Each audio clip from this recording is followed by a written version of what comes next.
Here are two images of a house. There's one obvious difference, but to this patient, PS, they looked completely identical.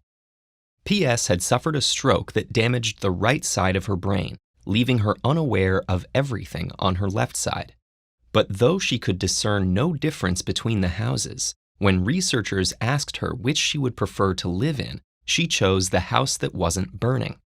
Not once, but again and again. PS's brain was still processing information from her whole field of vision. She could see both images and tell the difference between them. She just didn't know it. If someone threw a ball at her left side, she might duck, but she wouldn't have any awareness of the ball or any idea why she ducked. PS's condition, known as hemispatial neglect, reveals an important distinction between the brain's processing of information and our experience of that processing.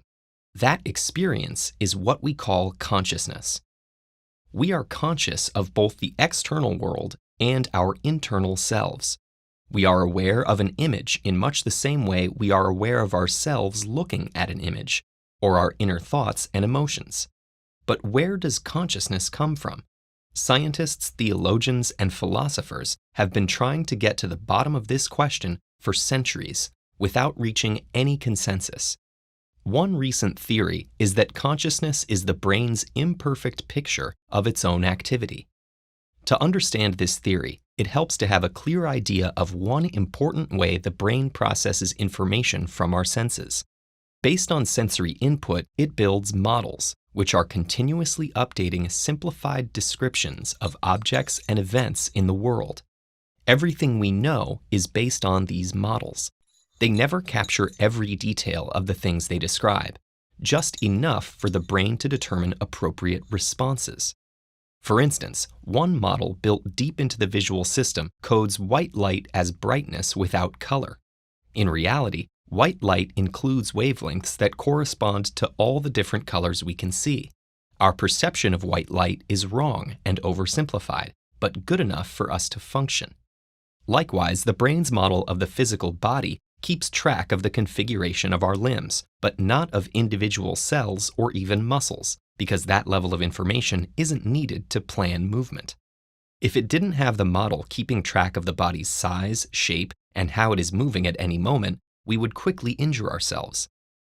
The brain also needs models of itself. For example, the brain has the ability to pay attention to specific objects and events. It also controls that focus, shifting it from one thing to another, internal and external, according to our needs. Without the ability to direct our focus, we wouldn't be able to assess threats, finish a meal, or function at all. To control focus effectively, the brain has to construct a model of its own attention. With 86 billion neurons constantly interacting with each other, there's no way the brain's model of its own information processing can be perfectly self-descriptive. But like the model of the body, or our conception of white light, it doesn't have to be. Our certainty that we have a metaphysical, subjective experience may come from one of the brain's models, a cut-corner description of what it means to process information in a focused and deep manner. Scientists have already begun trying to figure out how the brain creates that self-model. MRI studies are a promising avenue for pinpointing the networks involved. These studies compare patterns of neural activation when someone is and isn't conscious of a sensory stimulus, like an image. The results show that the areas needed for visual processing are activated whether or not the participant is aware of the image, but a whole additional network lights up only when they are conscious of seeing the image. Patients with hemispatial neglect, like PS, typically have damage to one particular part of this network. More extensive damage to the network can sometimes lead to a vegetative state with no sign of consciousness. Evidence like this brings us closer to understanding how consciousness is built into the brain, but there's still much more to learn. For instance, the way neurons in the networks related to consciousness compute specific pieces of information is outside the scope of our current technology. As we approach questions of consciousness with science, we'll open new lines of inquiry into human identity. To continue exploring life's big questions, check out this playlist.